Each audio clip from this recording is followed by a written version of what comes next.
The issue of forgiveness is an issue of Imaan. It's what separates Muslims from believers and those that are on high levels.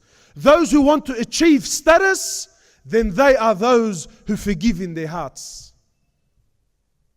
So I'm sure now, automatically now you're thinking in your mind, I'm sure there's a process that's going through. You're thinking, brother, very nice talk, mashallah. I like your words. Very cute, mashallah. But you don't understand what people have done to me and how grave the dangers and how grave the crime is that they've committed to myself. Well, today I'm here to speak to you in specifically.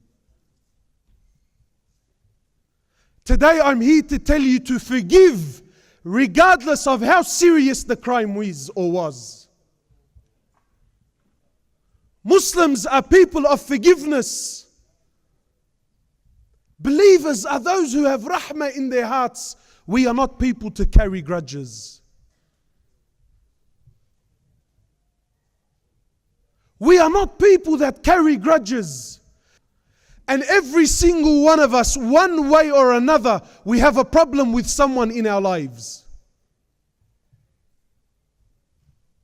And I'm telling you now, if you, that's right, not them, if you don't sort this problem out, wallahi, I take an oath by Allah, you will stand before Allah on the day of judgment and you will be in grave danger. Because the Prophet of Allah, forgive me, I'm already fired up, forgive me. But wallahi, the Prophet of Allah, who we claim we love, we claim we follow, he says in his authentic hadith, forgive those that are on the earth, forgive those that walk around you, forgive those that live amongst you, so Allah Azza wa Jal can have forgiveness upon you when you meet Him. Show mercy to those who are on earth. Show rahmah, forgiveness. Show compassion to those that are on earth. Why?